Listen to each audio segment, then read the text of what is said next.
নমস্কার, দ্য ওয়ালে আপনাদের স্বাগত। আজকের বিষয় শেখ হাসিনাকে ফেরানো নিয়ে কি বলেছেন ভারতের বিদেশ সচিব। ভারতের বিদেশ সচিব বিক্রম মিশ্রি তার সঙ্গে নয়াদিল্লি সফররত বাংলাদেশি সাংবাদিকদের একটি সাক্ষাৎকার হয়েছে, ঘণ্টাখানেকের জন্য তিনি কথা বলেছেন তাদের সঙ্গে। এবং এই সাক্ষাৎকারটি এমন সময় অনুষ্ঠিত হয়েছে যখন পশ্চিমবঙ্গে পালাবদল হলো এবং বিজেপি দীর্ঘদিনের প্রচেষ্টার পরে তারা পশ্চিমবঙ্গে সরকার গড়তে যাচ্ছে। ভারত বাংলাদেশ সম্পর্কের ক্ষেত্রে পশ্চিমবঙ্গ একটা গুরুত্বপূর্ণ ভূমিকা পালন করে থাকে সবসময়ই। তার ঐতিহাসিক কারণ আছে, বাংলাদেশের মুক্তিযুদ্ধ কেন্দ্রিক। এছাড়া বাংলাদেশের সঙ্গে ভারতের যে সীমান্ত, তার মধ্যে দীর্ঘতম সীমান্তটিও রয়েছে পশ্চিমবঙ্গের সঙ্গে। বিক্রম মিশ্রি এমন সময় এই সাক্ষাৎকারে তিনি অনেক প্রশ্নের জবাব দিয়েছেন। তার মধ্যে বাণিজ্য আছে, তার মধ্যে সন্ত্রাসের সমস্যার কথা আছে, ভিসা প্রদানের বিষয়টি আছে, জল চুক্তির বিষয়টি আছে এবং নানাবিধ বিষয়ের সঙ্গে খুব স্বাভাবিক যে বাংলাদেশি সাংবাদিকেরা তারা জানতে চেয়েছিলেন যে শেখ হাসিনার প্রত্যর্পণের বিষয়ে ভারত সরকার কি ভাবছে। আমি প্রথমে অন্য বিষয়গুলো খুব সংক্ষেপে আপনাদেরকে জানাই, তার কারণ এই সাক্ষাৎকারের বিষয়টি বাংলাদেশি মিডিয়াতে যে খুব বিশদে বেরিয়েছে এমন নয়, খুব সিলেক্টিভ জার্নালিস্টদের আমন্ত্রণ জানানো হয়েছিল, ফলে সব মিডিয়াতে খবরটি নেই। বাণিজ্যের বিষয়ে আমাদের বিদেশ সচিব তিনি স্পষ্টই বলেছেন যে এই নিয়ে কোনো নতুন আলোচনার কিছু বিষয় নেই, বাণিজ্য যেমন ছিল তেমনভাবেই চলবে। দুটি গুরুত্বপূর্ণ বিষয়ে তিনি কিন্তু কোনো বক্তব্য বলেননি। একটি হচ্ছে যে ভিসা চালু করা ভারতের তরফে, বলেছেন যে এটা চেষ্টা চলছে, কিন্তু কবে থেকে আবার পুনরায় পূর্ণোদ্যমে পুরনো অবস্থানে ভারত ফিরে যাবে, অর্থাৎ বাংলাদেশের মানুষ ভিসা চাইলেই তাদের ভিসা দেওয়া হবে, এই বিষয়টিতে তিনি খানিকটা ধোঁয়াশাই রেখেছেন, খুব স্পষ্ট বলেননি, বলেছেন চেষ্টা চলছে। তিনি বলেছেন যে দুদেশের সম্পর্কের ক্ষেত্রে 40টি ক্ষেত্র আছে, সেই 40টি ক্ষেত্র নিয়েই ভারত সক্রিয়ভাবে কাজকর্ম করছে, কিন্তু স্পষ্ট করে কোনো কথা বলেননি যে অমুকটা অমুক সময় হবে, তমুকটা তমুক সময় হবে, এমন কথা তিনি কিন্তু স্পষ্ট করে বলেননি। তিস্তা জলচুক্তি এবং গঙ্গা জল চুক্তির পুনর্নবীকরণ, এই বিষয়টি বাংলাদেশের মানুষের মধ্যে এখন তুমুল আলোচনার বিষয় আছে। যে পশ্চিমবঙ্গে বিজেপি সরকার এসছে, যা বিজেপির ভাষায় কেন্দ্র এবং রাজ্যে এক ডাবল ইঞ্জিনের সরকার। স্বভাবতই আগের সরকার, মমতা বন্দ্যোপাধ্যায়ের সরকার তিস্তা চুক্তিতে সায় দেয়নি, কিন্তু নতুন সরকার সায় দেবে এই রকম বিষয়টি অনেকের ভাবনার মধ্যে আছে, প্রত্যাশার মধ্যে আছে। বিক্রম মিশ্রি এই জায়গাটিকে বলেছেন যে আমি এই বিষয়ে এক্ষুনি কোনো মত দিতে পারবো না। একেবারেই সঠিক সিদ্ধান্ত, তার কারণ যে সরকার এখনো শপথ নেয়নি, সেই যে সরকার এখনো এই বিষয়ে তাদের অভিমত ব্যক্ত করেনি, তখন ভারতের একজন কেন্দ্রীয় সরকারের আমলা এবং যিনি বিদেশ সচিব, তার পক্ষে কোনো মতামত দেওয়া সত্যিই কঠিন। তিনি সঠিক কাজই করেছেন, তিনি কোনো মতামত দেননি। এছাড়া আরও যে বিষয়গুলি, যেমন সার্ক পুনরুজ্জীবন, এটা মোহাম্মদ ইউনূস চেয়েছিলেন, বিএনপি সরকারও চায়, তার কারণ প্রয়াত জিয়াউর রহমান, তার একটা সক্রিয় ভূমিকা ছিল সার্কের বিষয়ে। স্বভাবতই তারেক রহমানের সরকার চায় যে সার্ককে আবার পুনরুজ্জীবন করা হোক, কিন্তু ভারতের আপত্তির জায়গাটি হচ্ছে পাকিস্তান। ভারতের বক্তব্য যে সার্কের সদস্যভুক্ত দেশগুলির মধ্যে পাকিস্তান আছে, যারা ভারতের বিরুদ্ধে ক্রমাগত সন্ত্রাসবাদকে মদত দিয়ে যাচ্ছে।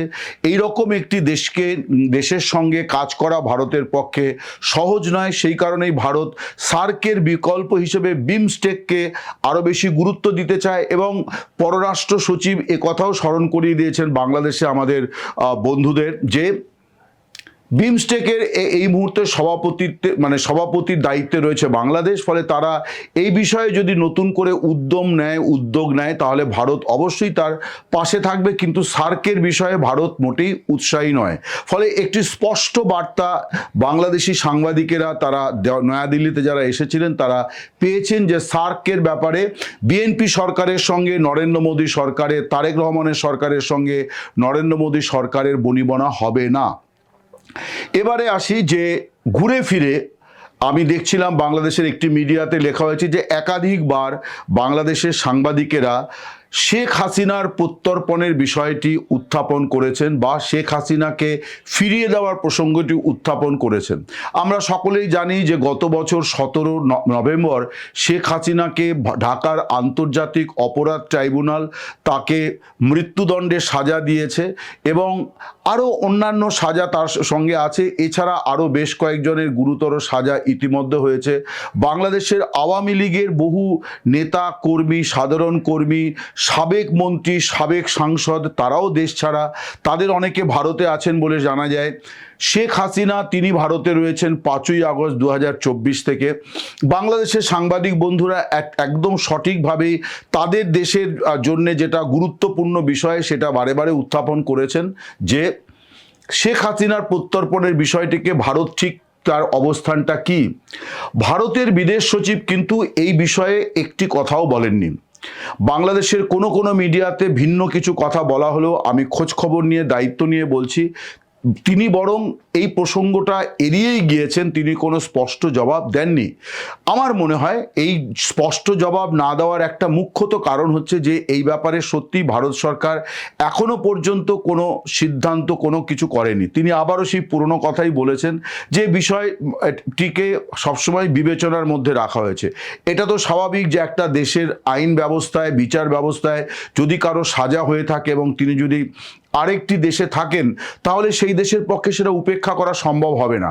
কিন্তু ভারতে শেখ হাসিনার অবস্থান এবং তার মৃত্যুদণ্ডের বিষয়টি ভারত সরকার ভিন্ন দৃষ্টিকোণ থেকেই দেখছে বলে প্রথম থেকেই আমরা যেটুকু যা আভাস পাচ্ছি সেটি হচ্ছে যে তিনি এখানে আশ্রয় প্রার্থী, ফলে তার কোনো সাজা সেটা সত্যি ন্যায্য সাজা কিনা এবং তার জীবনের ঝুঁকি আছে কিনা এই বিষয়টি কিন্তু সবসময় ভারত সরকারকে বিবেচনায় রাখতে হচ্ছে। এবং ইতিমধ্যে যেটা দেখা গিয়েছে যে এই যে ট্রাইব্যুনাল, এই ট্রাইব্যুনালের বিচার নিয়ে শুধুমাত্র ভারত কোনো মিডিয়া বা আন্তর্জাতিক মিডিয়া প্রশ্ন তুলেছে তাই শুধু নয়, আন্তর্জাতিক একাধিক মানবাধিকার সংগঠন তারাও কিন্তু এটা নিয়ে প্রশ্ন তুলেছেন। আমি ইতিপূর্বে বলেছি যে ভারতের পক্ষে শেখ হাসিনার প্রত্যর্পণটা মোটেই খুব সহজ বিষয় নয়। তার একটা বড় কারণ হচ্ছে যে এটা কোনো দয়া মায়ার প্রশ্ন নয়, এখানে কূটনৈতিক এবং রাজনৈতিক বিষয় আছে। সেটি হচ্ছে যে শেখ হাসিনা বাংলাদেশে ক্ষমতাসীন থাকাকালীন যে বিষয়গুলি নিয়ে সবচেয়ে বেশি তৎপর ছিলেন যে তার নিজের দেশে জঙ্গি দমন, এবং সেই জঙ্গি দমনের সুবিধা ভারত পেয়েছে। ভারতের উত্তর পূর্বের রাজ্যগুলিতে অস্থিরতা কমেছে, বিচ্ছিন্নতাবাদ মাথাচাড়া দিতে পারেনি, সেগুলি অনেক কম আছে, জঙ্গিপনা কম আছে। এই যে সুবিধাগুলি ভারত পেয়েছে এবং ভারতের বর্তমান সরকার তাদের একটা গুরুত্বপূর্ণ এজেন্ডা হচ্ছে সন্ত্রাসবাদের বিরোধিতা করা। যে কারণে সার্কের প্রসঙ্গ আমি বললাম যে পাকিস্তানের সঙ্গে 2018 থেকে ভারত যে সার্ককে আর গুরুত্ব দিচ্ছে না এবং সার্কের পুনরুজ্জীবনে উৎসাহ দেখাচ্ছে না, তার একটা বড় কারণ ওই বছর থেকে পাকিস্তানের সঙ্গেও ভারতের বড় ধরনের বিভাগ কি বলা যায় বিতর্ক, সংঘাত তৈরি হয় এবং তখন থেকে ভারত লাগাতার পাকিস্তানকে একটি জঙ্গি রাষ্ট্র ঘোষণার জন্য আন্তর্জাতিক বিভিন্ন মহলের প্রচেষ্টা চালাচ্ছে এবং বারে বারেই বলছে যে এইরকম একটি রাষ্ট্রের সঙ্গে বন্ধুত্ব গড়ে তোলাটা অত্যন্ত কঠিন। ফলে সন্ত্রাসবাদ নরেন্দ্র মোদী সরকারের এজেন্ডার 1 নম্বর এজেন্ডায় আছে এবং সেটা তার বৈদেশিক নীতির মধ্যেও প্রতিফলিত। স্বভাবতই এমন একজন নেত্রী যিনি এই সন্ত্রাসের বিরুদ্ধে, এই জঙ্গিবাদের বিরুদ্ধে, মৌলবাদী রাজনীতির বিরুদ্ধে লড়াই করেছেন, তাকে কোনো ঝুঁকির মধ্যে ফেলে দেওয়াটা এমনিতেই খুব সহজ বিষয় নয়। শুধু ভারতীয় সংস্কৃতি বলে নয়, যে কোনো সংস্কৃতিতেই আমরা অতিথি যখন আসে তখন তাকে কোনো দুর্যোগ দুর্বিপাকের পরিস্থিতিতে বাড়ি থেকে যেতে দিই না। যেমন ঝড় বৃষ্টির মধ্যে আমরা কোনো অতিথিকে কখনো বলি না যে তুমি চলে যাও, আমরা কখনো এটা বলি না, এটাই সংস্কৃতি। ফলে এখানেও কিন্তু এই বিষয়টি বিবেচনায়, ভারত সরকারের বিবেচনায় আছে যে শেখ হাসিনার বিচার কতটা ন্যায্য হয়েছে তার জন্যে আন্তর্জাতিক স্তরে যে স্ক্রুটিনি শুরু হয়েছে সেই স্ক্রুটিনিগুলো কিন্তু তার আউটকাম আসতে সময় লাগবে। রাষ্ট্রসংঘ ইতিমধ্যে প্রশ্ন তুলেছে, আরও আন্তর্জাতিক প্রতিষ্ঠান প্রশ্ন তুলেছে, মানবাধিকার কাউন্সিল তারা প্রশ্ন তুলেছে। স্বভাবতই এমনকি বাংলাদেশের অভ্যন্তরে দেখা যাচ্ছে যে এই যে ট্রাইব্যুনালে মামলা হয়েছে, হাসিনার রায় হয়েছে, সেই ট্রাইব্যুনালে দেখা গিয়েছে যে ঘুষের বিনিময়ে মামলা এধার ওধার করার অভিযোগ সরকারি আইনজীবীর বিরুদ্ধে আছে। এই নিয়ে যে তদন্ত হয়েছে সেই তদন্ত রিপোর্টে এটা সাব্যস্ত হয়েছে। ফলে এই ট্রাইব্যুনালের কার্যকলাপই প্রশ্নবিদ্ধ।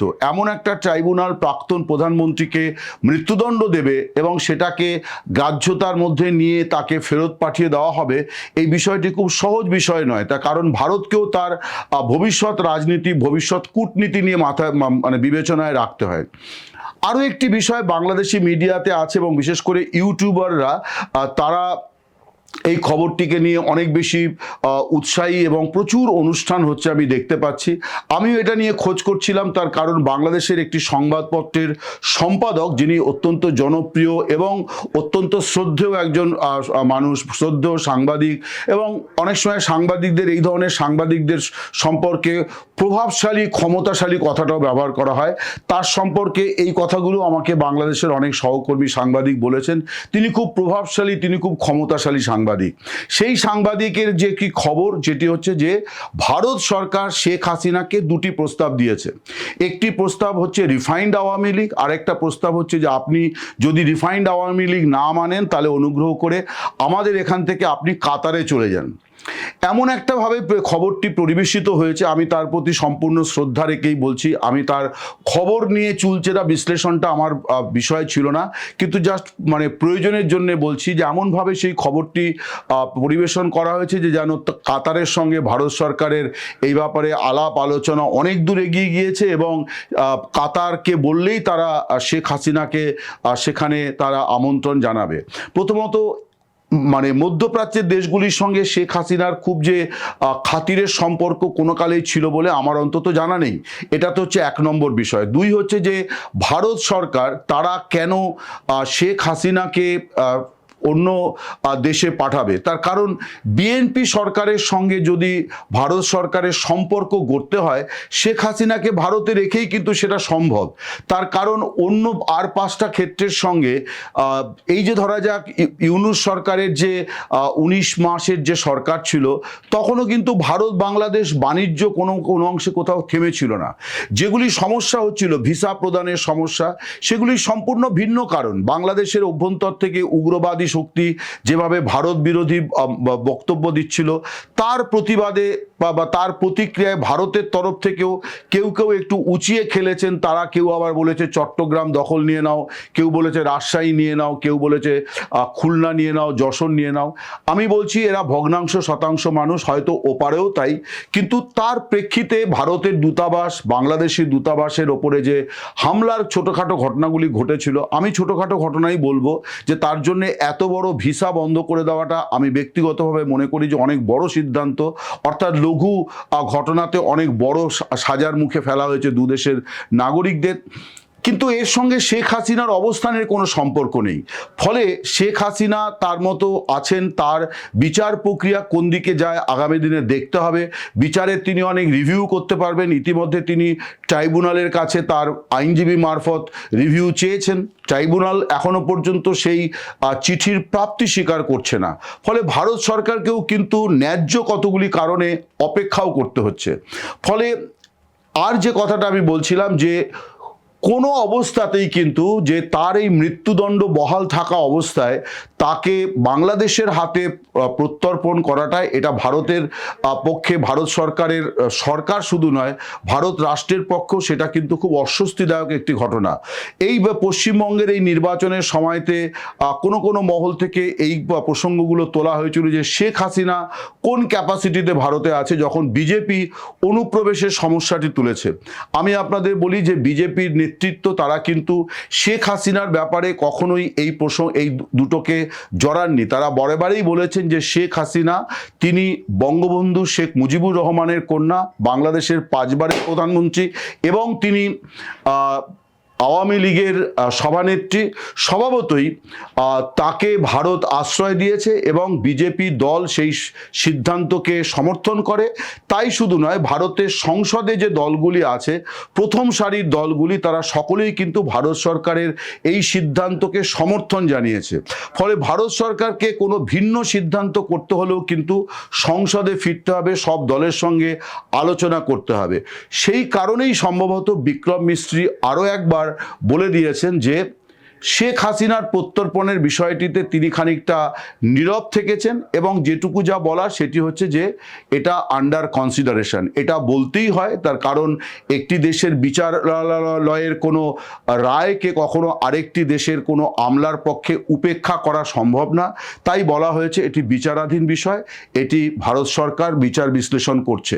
কিন্তু আমি যেটুকু যা খবর রাখি, যেটুকু যা বুঝি রাজনীতি, যেটুকু যা বুঝি কূটনীতি, তাতে ভারত সরকার শেখ হাসিনা সম্পর্কে কোনো কঠোর সিদ্ধান্ত নিয়েছে বা আগামী দিনে নেবে এরকম কোনো খবর আমার কাছে নেই। আমি এই বিষয়টি অনেকটা খোঁজ খবর করব বলেই আমি ভিডিওটি খানিকটা বিলম্বে করলাম এবং বিক্রম মিস্ত্রির বক্তব্য জানার পরে আমি ভিডিওটি ফাইনালি রেকর্ড করলাম যে এই ধরনের কোনো খবর অন্তত ভারতীয় মিডিয়ার কাছে নেই। নমস্কার, শুভরাত্রি, সকলে ভালো থাকবেন।